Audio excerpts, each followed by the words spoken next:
Hello everyone. आज class 10 के लिए हम लोग जय प्रक्रम चैप्टर से अगले टॉपिक परिवहन की ओर चलेंगे और भारतीय वन बुक से इसके अति लघु उत्तरीय प्रश्नों को हम लोग देखेंगे। इसमें से प्रथम प्रश्न है, जीवों के शरीर में पदार्थों के स्थानांतरण के लिए विकसित तंत्र को क्या कहते हैं? तो आंसर है परिवहन तंत्र। दूसरा है, संवहन उत्तक किसे कहते हैं?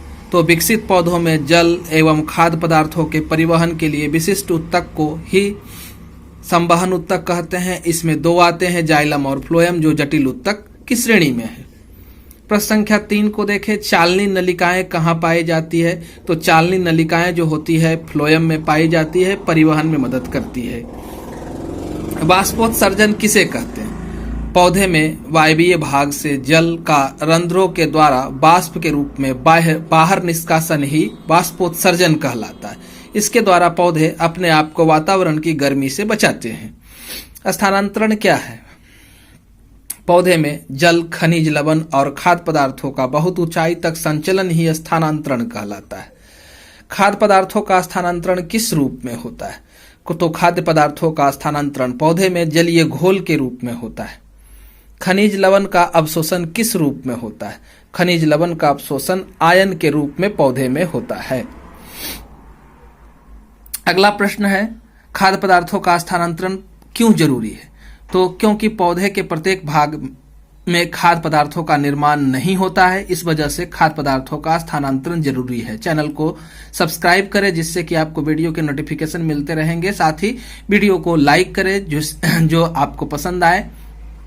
रक्त के विभिन्न अवयवों के नाम बताएं। तो इसके विभिन्न अवयव जो है प्लाविका है, प्लाज्मा इसे कहते हैं, लाल रक्त कोशिका, श्वेत रक्त कोशिका और पट्टिकाणु। प्रश्न संख्या 10 को देखें, रक्त परिसंचरण तंत्र के 3 प्रमुख अवयवों के नाम लिखे। तो इसके 3 अवयव हैं, रक्त, हृदय, रक्त वाहिनियां। प्रश्न संख्या 11 को देखें, रक्त किस प्रकार का उत्तक है? तो रक्त एक तरल संयोजी उत्तक है। 12 प्रश्न संख्या, लाल रक्त कोशिकाओं का निर्माण शरीर में कहाँ होता है? याद रखें, किसी भी कोशिकाओं रक्त कोशिकाओं का निर्माण जो होता है वह अस्थि मज्जा में होता है, चाहे श्वेत हो, पट्टिकाणु हो या लाल रक्त कोशिकाएं। प्रश्न संख्या 13 को देखें, मनुष्य में लाल और श्वेत रक्त कोशिकाओं में कौन दूसरे की अपेक्षा बहुत कम होता है? तो हम जानते हैं श्वेत रक्त कोशिकाएं मात्र 5 से 11,000 पर क्यूबिक एमएम होती है, इसलिए कम होती है, इसलिए हमें यह दिखाई भी नहीं देती है श्वेत रक्त कोशिका। और अगला है 14 नंबर प्रश्न संख्या, रक्त लाल क्यों दिखता है?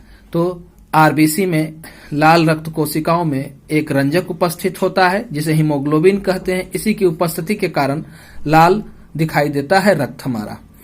मनुष्य के हृदय में 4 वेश्म कौन कौन होते हैं? तो दायां अलिंद, बायां अलिंद, दायां निलय, बायां निलय, ये 4 वेश्म है मनुष्य के हृदय के। प्रश्न संख्या 16 को देखें, शरीर के सभी भागों में शुद्ध अशुद्ध रक्त को हृदय के दाएं अलिंद में ले जाने वाली रक्त वाहिनियों का नाम क्या है? तो महाशिरा जो है वह पूरे शरीर से कार्बन डाइऑक्साइड युक्त रक्त को संग्रह करके हृदय के दाएं भाग में ले जाने का कार्य करती है। अब चले अगले प्रश्न की ओर। प्रश्न संख्या 17 को देखें, हृदय के बाएं अलिंद निलय छिद्र परिस्थित कपाट का नाम बताएं। तो इसे द्विदलीय कपाट, द्विदलनी कपाट, बायकस्पिड वॉल्व कहा जाता है। 18 नंबर प्रश्न संख्या, फेफड़े से शुद्ध रक्त को बाएं अलिंद में ले जाने वाली रक्त वाहिनी का नाम बताएं। तो यह है फुफ्फुस शिरा, फुफ्फुसीय शिरा। 19 नंबर प्रश्न संख्या को देखें, हृदय के वेश्म का संकुचन क्या कहलाता है? उत्तर है सिस्टोल।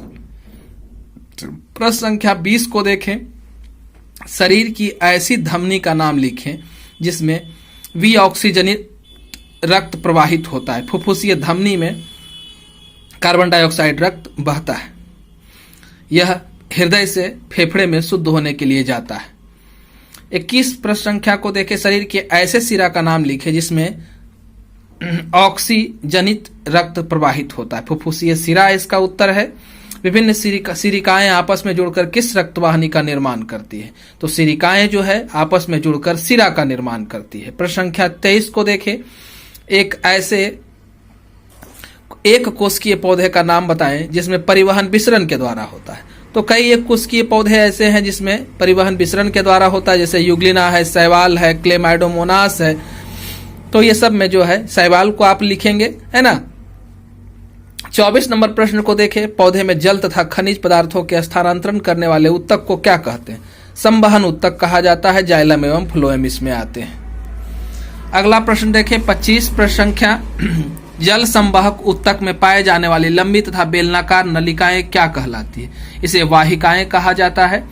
प्रश्न संख्या 26 को देखें, जाइलम तथा फ्लोएम में किसकी कोशिकाएं मृत होती है? तो जाइलम में तीनों कोशिकाएं मृत होती है, सिर्फ पैरेन्काइमा जीवित होता है, इस वजह से इसे जाइलम को मृत कोशिका कहा जाता है। जाइलम तथा फ्लोएम में कौन सा संवहन उत्तक खाद्य पदार्थों का स्थानांतरण करता है? तो फ्लोएम जो है वह खाद्य पदार्थों का स्थानांतरण करने का कार्य करता है।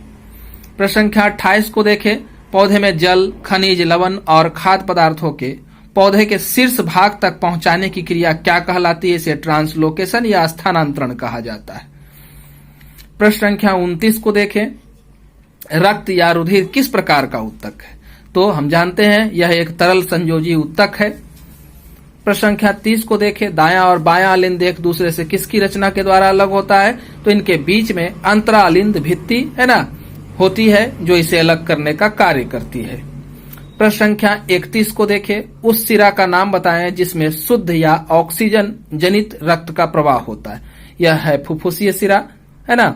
यह सिरा फेफड़े से निकलता है, शुद्ध रक्त को लेकर हृदय के बाएं भाग में पहुंचाता है, जहां से यह शरीर के सभी अंगों तक पहुंचता है। प्रश्न संख्या 32 को देखें, वैसे रक्त प्लाज्मा जिसमें लाल रक्त कोशिकाएं नहीं पाई जाती है वो कौन है? तो लसिका है ना, इसमें लाल रक्त कोशिकाएं नहीं पाई जाती है। प्रश्न संख्या 33 को देखें, रक्त का संचार ज्यादा दबाव में किस में होता है? धमनी या सिरा में? तो धमनी में जो होता है रक्त का संचार दबाव में होता है, प्रेशर में होता है। और प्रश्न संख्या 34 को देखें, रक्तचाप की माप किस उपकरण से की जाती है?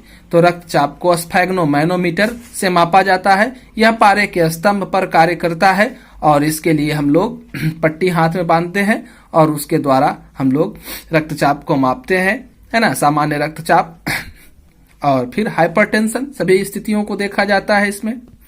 धन्यवाद। वीडियो को लाइक करें, चैनल को सब्सक्राइब करें।